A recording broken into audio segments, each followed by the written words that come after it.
अस्सलामुअलैकुम welcome back to my YouTube channel computer programmer. आज की इस वीडियो के अंदर हम एक मिनी गाइडेड प्रोजेक्ट के बनाएंगे जो है हमारे पास online order placement application. Basically इस प्रोजेक्ट के बारे में बता दूं, हम लोग इस प्रोजेक्ट को जितना भी अभी तक हमने पढ़ लिया ना, वो सारी चीज़ें यूज़ करके कोशिश करेंगे इस प्रोजेक्ट के अंदर जितने हम अच्छे फीचर लगा सकते हैं वो लगाएंगे। प्रोजेक्ट है ये हमारे पास कि हमें एक ऐसी एप्लीकेशन बनानी है या ऐसा एक कोड लिखना है कि जिसके ज़रिए हम यूज़र को है ना पहले मेन्यू शो करवाएँ। जस्ट लाइक कि यहाँ पर हमारे पास एक सैंपल आउटपुट है, उसमें देख सकते हैं कि सबसे पहले हम यूज़र को एक मेन्यू शो करवाएँ कि हमारे पास अवेलेबल क्या-क्या डिशेज़ है। फिर इसके बाद हम यूज़र से पूछें कि इसको है ना कितनी टाइप्स के है ना स्नैक्स ऑर्डर करने हैं। जस्ट लाइक कि यहाँ पर हम देख सकते हैं कि यूज़र ने ऑर्डर किया 2 टाइप्स ऑफ स्नैक्स, सही है। फिर इसके बाद हम पूछे इससे कि आपको है ना सबसे पहले स्नैक कौन सा ऑर्डर करना है। हमने यहाँ पर कोड वोड बनाए हुए ऊपर आप देख सकते हो, B for burger, F for French fries, P for pizza और S for sandwich. Just like अगर यूज़र ने बी एंटर किया है तो हम लोग समझ जाएंगे कि यूज़र को बर्गर चाहिए। फिर हम उससे क्वांटिटी पूछेंगे कि कितनी क्वांटिटी के बर्गर चाहिए। इसने कहा हमें 2 चाहिए, तो सही है, हम लोग इस तरह से कोडिंग करेंगे कि 2 क्वांटिटी ऑफ बर्गर हमारे पास सेफ हो जाए। फिर हम उससे पूछेंगे सेकंड स्नैक्स, क्योंकि यहाँ पर उसने 2 एंटर किया था, उसको 2 टाइप्स ऑफ स्नैक्स चाहिए। तो फिर हमसे सेकंड स्नैक्स पूछेंगे, इसने पी एंटर किया, पी का मतलब क्या था यहाँ पर पिज्ज़ा। फिर हम उससे इसकी क्वांटिटी पूछेंगे, पिज़्ज़ा की क्वांटिटी। फिर जब पिज़्ज़ा की क्वांटिटी पूछ लेंगे, फिर इसके बाद हम इसको है ना एक बिल शो करवा देंगे। जस्ट लाइक कि आप अगर किसी रेस्टोरेंट जाए तो एंड में है ना आपको बिल मिल जाता है, जिसके अंदर सब हिसाब किताब लिखा होता है, कितना आपने खाया और क्या चीज़ें दी। तो यहाँ पे जस्ट लाइक हमने बिल शो कर दिया कि 2 बर्गर्स के हो गए इसके 400 रुपये, 3 पिज़्ज़ाज के हो गए 1500 रुपीज़ और टोटल बिल हुआ इसका 90 रुपये क्या है। तो चलिए कोडिंग करते हैं। तो मैंने यहाँ पे पहले से ये ना प्रोग्राम पूरा कोड करके रखा हुआ है, हम जस्ट उसको समझेंगे। तो सबसे पहले देख लेते हैं कि हमने क्या किया है। तो हमने ना ऑर्डर लेने के लिए ना यहाँ पे हमने पूछा ना, जस्ट लाइक क्या आप लाइन नंबर 15 पे आए, हमने पूछा यूजर से how many type of snacks do you want. हमने उसके लिए एक वेरिएबल लिए एन, सही है, ताकि जिसमें हम जितने टाइप्स ऑफ स्नैक्स है वो हम स्टोर करवा सकें। और फिर इसके बाद हमने है ना 4 करेक्टर लिए हमारे पास, O1 O2 O3 O4 को। ये 4 करेक्टर बेसिकली मैंने है ना 4 चीज़ों को ना डिनोट करने के लिए रखे हुए कि हमारा पिज़्ज़ा, बर्गर है और बाकी चीज़ें। जस्ट लाइक कि अगर यूज़र चाह रहा है कि मैं 4 स्नैक्स ऑर्डर करूँ, पहले स्नैक्स की वैल्यू को मैं ओवन में स्टोर करवाऊँगा, दूसरे स्नैक्स की वैल्यू को O2 में, इस तरह मैंने रखे हुए। बाकी इसके अलावा मैंने डिक्लेयर कर दिए हमारे पास क्वांटिटीज़ को। पहले से मैंने सारी क्वांटिटी को है ना 0 से इनिशियलाइज़ भी कर दिया है। इसके बाद मैंने है ना सारे जो मेरे पास मेन्यू में 4 चीज़ें दी, तो उनकी प्राइस को मैं डिक्लेयर कर दिया है। पी बी इक्वल्स टू मतलब कि प्राइस ऑफ बर्गर, सही है। पी एफ मैंने डिनोट किया price of French fries, P P price of pizza, P S price of sandwich. इसका टोटल बिल को स्टोर करने के लिए मैंने एक वेरिएबल बना लिया है, सही। फिर इसके बाद मैंने लाइन नंबर 11 से लेकर लाइन नंबर 15 तक है ना मैंने सब कुछ लिखा है कि है ना ए वेलकम टू रेस्टोरेंट और प्लीज़ सेलेक्ट करें क्या आपको लेना है।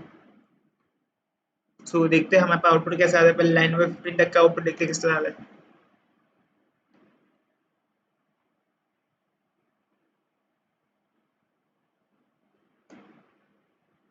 ये देखिए हमारे पास ये आउटपुट आ गया है। ये जितना भी लिखा है लाइन नंबर 11 से लेकर लाइन नंबर 15 तक का, ये मेरे पास इस फॉर्म में आउटपुट आ गया कि ABC restaurant online order placement पे वेलकम लिखा गया। मेरे पास वेलकम के बाद 2 लाइन का गैप है, मैं 2 बार बैक स्लैश एन लगाया इसलिए। फिर इसके बाद मैंने मेन्यू शो करवा दिया कि B for burger, F for French fries. तो आप देखें मैंने एक ही सी आउट में ना ये सब शो करवा दिया। यहाँ पे तो अलग अलग लाइन में आ रही है, यहाँ पे मैंने एक ही सी आउट में शो करवा दिया। तो जरूरी नहीं है कि आप अलग अलग सी आउट यूज़ करें हमेशा। मैं चाहता तो इन सब को पूरे आउटपुट के एक ही सी आउट में ना शो करवा सकता था, लेकिन जस्ट फॉर माई क्लैरिटी मैंने अलग अलग सी आउट में शो करवाया है, वरना आप चाहे तो एक ही सी आउट में सब कुछ शो करवा सकते हैं। तो फिर इसके बाद मैंने इनपुट दिया यूजर से सी इन एंड, जस्ट लाइक मैं यहाँ पर इनपुट डालू 1, सही है।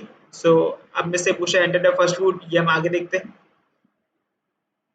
अब हम आ जाते हैं बिल की तरफ पहले, सही है। कि सबसे पहले मैं यहाँ पर डाल लेता हूँ, जस्ट सपोज करें मैंने 1 डाला है, तो मुझे पूछ रहा है enter the first food you want to order. मुझे मालूम है कि अगर बी डालोगे तो बर्गर, इसका मतलब है एफ डालोगे French fries, P for pizza. चलिए मैं पिज़्ज़ा ऑर्डर करता हूँ, पी पिज़्ज़ा। अब मैं से पूछा input the quantity of pizza you want. अब देखिए मैंने पी डाला तो इसने मुझे डायरेक्ट पूछा input the quantity of pizza. अगर लेट्स सपोज करें मैं इसको वापस चला के यहाँ पे बी डालता तो क्या होता, ये भी मैं आपको शो करवा देता हूँ। सो अब देखिए हमसे वापस पूछा input the type of snacks 1, सही है। इनपुट द फर्स्ट, अब मैं बी डालूंगा तो क्या इनमें से ये क्वांटिटी में बर्गर पूछा। अब देखिए input the quantity of burger you want, सही है। सो बी से इसने पहचान लिया कि ना मुझे ना बर्गर्स की कितनी क्वांटिटी चाहिए, तो अब मैं यहाँ डाल रहा हूँ 4। सो अब देखिए हमारे पास बिल आ गया, total quantity of burger is 4 and your total bill is 800 rupees, सही है। क्योंकि हमारे पास 800 रुपीज कैसे बिल आ गया, क्योंकि हमारे पास टोटल बर्गर्स जो थे वो हमारे पास 4 थे, इसलिए हमारे पास 800 रुपीज बिल आ गया। क्योंकि एक बर्गर हमारे पास कितने का था, 200 रुपये का, इसलिए हमारे पास बिल आ गया पूरा टोटल 800 रुपीज।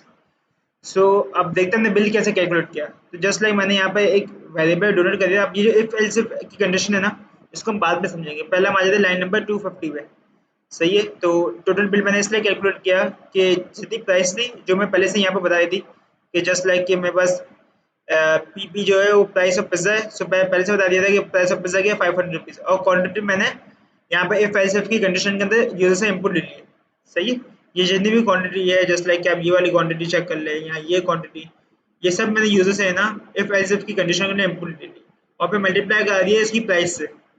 जस्ट लाइक क्या, अगर मैं यहाँ पर 4 बर्गर लेता हूँ और प्राइस है बर्गर की 200 रुपये, तो ऑब्वियस बात है 800 रुपये टोटल बिल मेरा बनेगा, सही है। तो इसके बाद मैंने शो इस तरह कराया है कि मैंने यहाँ पे इफ की कंडीशन लगा दी है। तो इफ की कंडीशन से हो ये रहा है कि अगर मैंने जस्ट लाइक कि मैंने यहाँ पर से बर्गर ऑर्डर किया है, तो इसका मतलब कि बाकी जो क्वांटिटी है अगर क्यू एफ देखे तो ये तो मेरे पास पहले से जीरो है ना, इसको मैंने इफ एल्स के इफ की कंडीशन के अंदर ओवर तो नहीं किया ना, इसके अंदर कुछ क्वांटिटी तो आई नहीं होगी। तो अगर ये क्वांटिटी जीरो है, अब यहाँ पे हमारे पास एक ऑपरेटर यूज किया मैंने, नॉट इक्वल टू का। नॉट इक्वल टू का मतलब ये होता है कि जस्ट लाइक हमने ऑपरेटर बताया था यहाँ पे पहले, equal equal to comparison operator. So comparison operator का काम क्या होता था कि दोनों वैल्यू कंपेयर करो, अगर दोनों वैल्यू बराबर है तो ही ना आप जो अंदर इंस्ट्रक्शन लिखे हुए उसको फॉलो करो, सही है। मगर यहाँ पर है ना नॉट इक्वल टू का ऑपरेटर में बिल्कुल इनवर्स काम होता है कंपैरिजन ऑपरेटर के मुताबिक। तो नॉट इक्वल टू का ऑपरेटर क्या होता है काम, कि अगर ये वैल्यू नहीं बराबर है ना तो ही अंदर आओ, अगर क्यू पी की वैल्यू अगर जीरो के बराबर नहीं है तो ही ये इंस्ट्रक्शन फॉलो होगा, सही है। इसी तरह यहाँ पे भी ये था, जस्ट लाइक कि मैंने बर्गर ऑर्डर किया तो बर्गर की वैल्यू क्यू पी जो है, क्यू पी वो ओवरराइट हो गया 4 हो गई थी। सो अब ये यहाँ पे से चेक की इसकी कंडीशन क्यू पी की वैल्यू नहीं बराबर जीरो के तो ही यहाँ पे आप ये प्रिंट करो, सही है। तो हमारे पास ये डिस्प्ले आ गया, बाकी सारी कंडीशन हमारे पास फॉल्स हो गई थी, इसलिए यहाँ पे ये हमारे पास सी आउट नहीं हुआ, और हमारे पास टोटल बिल मैंने सबसे एंड में लिखा हुआ है, तो टोटल बिल हमारे पास आ गया रुपीज़ में। अब हम यहाँ पे एक और चीज़ चेक कर लेते हैं कि अगर हमने सबसे पहले हमने यूजर ने अगर एंटर किया, लेट्स सपोज को जैसे मैंने यहाँ पे how many type of snacks मैंने 1 ऑर्डर किया था, सो क्या हो रहा था वो भी हम देख चेक कर लेते हैं। सो मैं सबसे पहले इन तीनों को बंद कर देता हूँ, अब ये खोलते हैं। सो यहाँ से यहाँ तक का पहले हम कोड समझते हैं 17 से लेकर 41 लाइन तक का, सही है। सो क्या हो रहा है यहाँ पर हमारे पास, अगर यूजर ने एंटर किया 1, जस्ट लाइक मैंने यहाँ पर पहले आपको आउटपुट करके दिखा दिया, अगर यूजर ने एंटर किया 1 तो अब क्या होगा, तो हम यहाँ पर आगे से पूछेंगे enter the first food you want to order, सही है। फिर मैं करिए सी इन ओवन मैंने लिए फर्स्ट फूड के ऑर्डर के लिए इस्तेमाल करने के लिए, क्योंकि हमें पता है कि the most user order is 4 foods only, तो 4 फूड से ज़्यादा यूज़र ऑर्डर नहीं कर सकता। सो हम यहाँ पर मैंने जब यहाँ पर करेक्टर में ना 4 वेरिएबल स्टोर करवा दिए O1 O2 O3 O4, तो ऑर्डर 1 को मैं डिनोट कर रहा हूँ O1 से। सब O1 में क्या हो रहा है, अब मैंने यहाँ पर इफ एल्स इफ की कंडीशन लगाई है कि अगर जो पहला फूड जो ऑर्डर किया है वो अगर लेट्स सपोज करो कैपिटल बी या स्मॉल बी है, मैंने ये भी फीचर दिया है कि अगर आप कैपिटल बी डालें या स्मॉल बी डालें तो वो डिनोट बर्गर को ही करेगा, सही है। तो हम डायरेक्ट यूजर से पूछ लेंगे input the quantity of burger you want, और उसको मैंने सी इन कर दिया क्यू बी में। क्यू बी जो मेरे पास पहले से मैंने इंस्टॉल जीरो किया हुआ था कि अब अगर यूज़र एंटर करेगा तो वो ओवरराइड हो जाएगा, उसकी वैल्यू जीरो नहीं रहेगी। अब जो यहाँ पे यूज़र डालेगा, जस्ट लाइक कि मैंने यहाँ पे वैल्यू क्या डाल दी बर्गर की 4, तो अब क्यू बी की जो नई वैल्यू होगी वो यहाँ पर आके हमारे पास 4 हो जाएगी, सही है। इसी तरह से हम देख सकते हैं कि मैंने पे एल्स इफ में लिखा हुआ है कि अगर बी नहीं है तो हो सकता है एफ हो, सही है। एफ का मतलब हमारे पास फ्रेंच फ्राइज था, डायरेक्ट मैंने यहाँ पे यूजर से पूछा है input the quantity of French fries you want. इसी तरह अगर एल्स इफ में एफ ना हो तो हो सकता है पी हो, तो पी का मतलब क्या था पिज्ज़ा, सही है। अगर ये तीनों ना हो तो ऑब्वियस सी बात है लास्ट आइटम हमारे पास क्या बचता है सैंडविच, तो मैंने सैंडविच का पूछ लिया यहाँ पर, उसको ना मैंने स्ट्रोक करवा दिया वैल्यू को क्यू एस के अंदर। हो सकता है अगर हमारे पास ज़्यादा आइटम होते, लेट्स सपोज अगर कोई एक और आइटम होता हमारे पास बिरयानी होती, तो हम उसको भी किसी ना किसी तरीके से डिनोट कर देते यहाँ पे, तो एक और एल्स इफ की कंडीशन आ जाती। इसी तरह से मैंने अगर एल्स इफ में यूजर लेट्स सपोज करें कि 2 फूड आइटम ऑर्डर करते हैं, पहले हम देख लेते हैं 2 फूड आइटम ऑर्डर करें तो क्या होगा।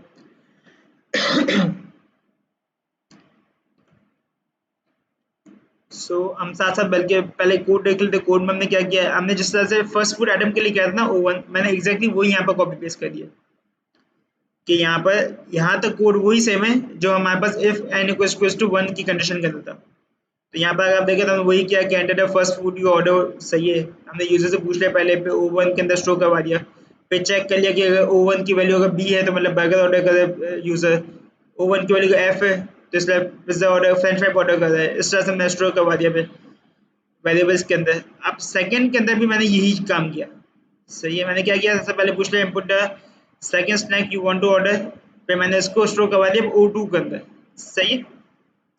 और फिर इसके बाद मैंने पूछ लिया कि वो O2 है क्या, सही है। इफ एल्स इफ की कंडीशन के अंदर मैंने ये सब कुछ पूछ लिया कि O2 अगर पिज्ज़ा है, बर्गर है, फ्रेंच फ्राई है या सैंडविच है। तो हम चेक कर लेते एक बार चला के अपने कोड को। तो हम यहाँ पे देख सकते हैं, अगर मैं यहाँ पर टाइप करूँ 2 तो सबसे पहले पूछ रहा है enter the first snack you want to order. चलिए सपोज फर्स्ट स्नैक हमारे पास ऑर्डर करना है, मुझे यहाँ पर ऑर्डर करते हैं हम लोग फ्रेंच फ्राइज, सही है। सो हमने कर दिया एफ। अब देखिए यहाँ पे कैपिटल एफ डालूँ या स्मॉल एफ डालूँ, जस्ट लाइक मैं कैपिटल एफ वाले डाल दिया। सो इसने रिकॉग्नाइज के लिए कैपिटल एफ का मतलब क्या था, फ्रेंच फ्राई, या स्मॉल एफ डालूँ, दोनों का मतलब सेम है। यहाँ पर देखें तो हमने और ऑपरेटर लगाया, इसका मतलब यही है कि ना तो ये कंडीशन ट्रू हो जाए या ये वाला ट्रू हो जाए, दोनों में से कोई एक भी ट्रू हो जाए, आपने ये स्टेटमेंट जो अंदर लिखे हुए उनको चला देना है। सो यहाँ पे हमसे पूछ लिया input the quantity of French fries you want. So अब मैं डाल देता हूँ यहाँ पर 4 फ्रेंच फ्राइज चाहिए मुझे, सही है। अब पूछ रहे input the second snack you want to order. So अब यहाँ पे मैं सेकंड स्नैक डालता हूँ, सेकंड स्नैक अब मैं डालता हूँ स्मॉल बी। सो अब देखिए इसने मुझे दे दिया input the quantity of burger you want. So मुझे चाहिए 2 बर्गर्स। सो अब देखिए हमारे पास बिल आ गया कि 2 बर्गर्स इक्वल्स टू 400 पे क्या, और total quantity of French fries कितने इस 4, और टोटल बिल मेरा हो गया 600 रुपीज़। तो अब देखते हैं, आई होप कि यहाँ तक आपको समझ में आ गया हो कि अगर हमने 2 ऑर्डर किस तरह किए। अब चलते हैं तीसरे ऑर्डर की तरफ। अगर हम 3 चीज़ें एक साथ ऑर्डर करें तो हमारे पास पे इस कंडीशन में आ जाएगा else if n equals to 3। इस कंडीशन, ये कंडीशन बिल्कुल सेम है जस्ट लाइक कि हमने ऊपर वाली 2 कंडीशन देखी कि अगर पहला स्नैक जो उसको ओवन में ऑर्डर लो, फिर ओवन की तरह चेक कर लो पूरा, सही है। फिर O2 में हमने सेकंड स्नैक का ऑर्डर ले लिया है, तो उस पर चेक कर लिया कि O2 अगर क्या है, O2 की वैल्यू को पे कंपेयर करके हर जगह चेक कर लिया। फिर इसके बाद एल्स हम, फिर इसके बाद मैंने O3 की वैल्यू ली है, O3 यहाँ पर मैंने स्टोर करवा दिया। O3 में मैंने चेक किया, फिर O3 में बिल्कुल इस तरह चेक किया जिस तरह मैं O1 O2 को चेक करके करते हुए आया था। सो एक बार मैं इसको चला के दिखा देता हूँ आपको।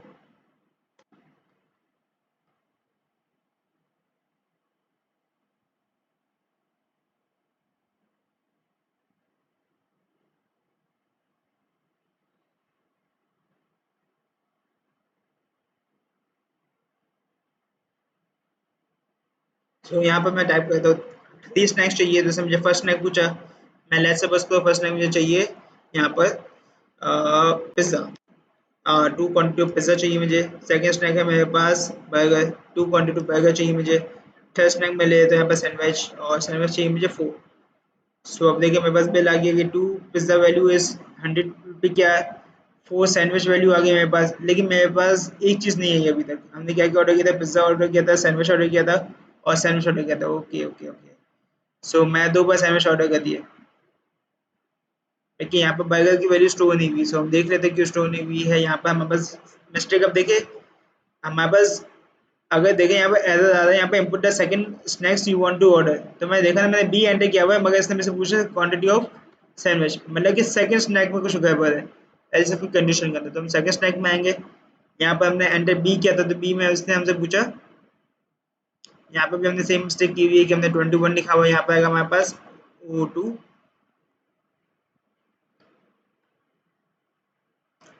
सो अब हम उसको वापस चला के देख लेते हैं।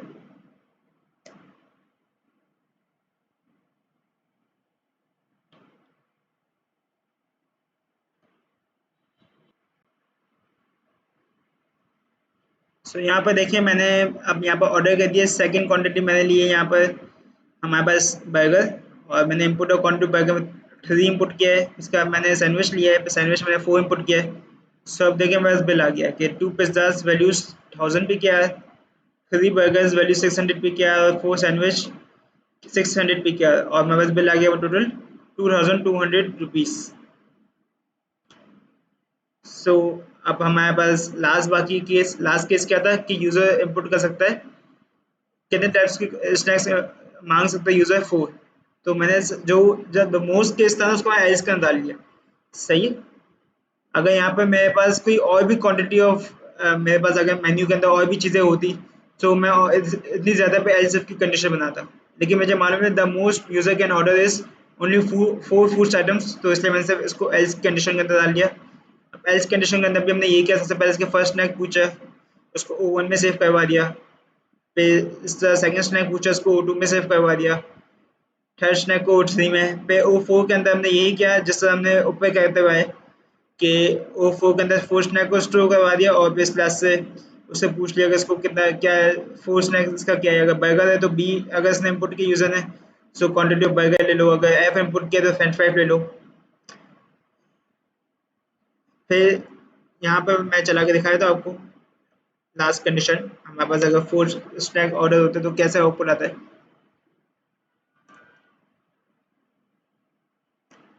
यहाँ पर हम ये भी चेक कर लेते हैं कि हो सकता है हमने कोड में फूड कंडीशन कोई मसला किया हो, तो बेस्ट यही है कि आप हमेशा चलाएं कोड को जितना चलाएंगे उतना आपको पता चलेगा कि कोई मिस्टेक है कि नहीं।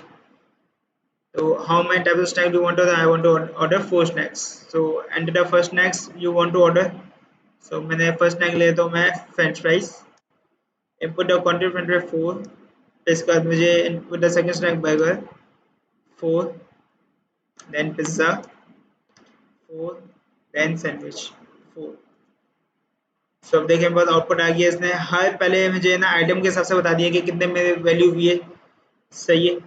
और फिर इसको इसने यही बता दिया टोटल बिल कितना बना मेरा। सो यहाँ पर अब अपने को है ना अपनी एडवाइस देनी है कमेंट्स के अंदर, यहाँ आप खुद इस कोड को बनाएं और कमेंट्स के अंदर कॉपी पेस्ट करें कि किस तरह के इस कोड के अंदर और फीचर आप ऐड कर सकते हैं।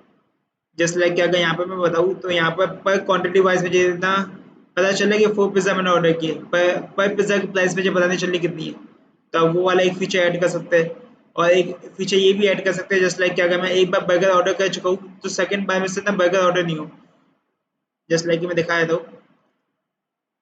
कि मैं चाहूँ तो अब हम लोग सेकंड वाला लेते हैं।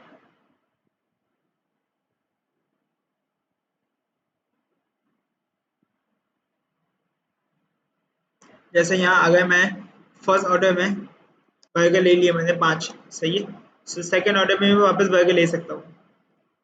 ये वैसे एक फीचर भी है, लेकिन अब देखें तो बिल के अंदर ना हमारे पास एक मसला है, तो आपको खुद ना आइडेंटिफाई करना है कि बिल के अंदर क्यों इशू आ रहा है, क्योंकि हमने बर्गर टोटल बर्गर में कितना ऑर्डर किया 8, सही है, लेकिन हमारे पास यहाँ पर 3 बर्गर की वैल्यू शो हो रही है। सो अब ये आपका काम है कि आप इस एरर को है ना डिबग करें। सो आई होप कि आपको समझ में आ गया होगा कि एक प्रोजेक्ट किस तरीके से बनता है, और काफ़ी मज़ा आया होगा इस वीडियो में। तो अगर वीडियो अच्छी लगे तो प्लीज़ लाइक कर दें, चैनल को सब्सक्राइब कर दें। अगर कोई कन्फ्यूजन हो तो कमेंट्स करके ज़रूर बताइएगा। मिलते हैं नेक्स्ट वीडियो में, तब तक के लिए अल्लाह हाफ़िज़।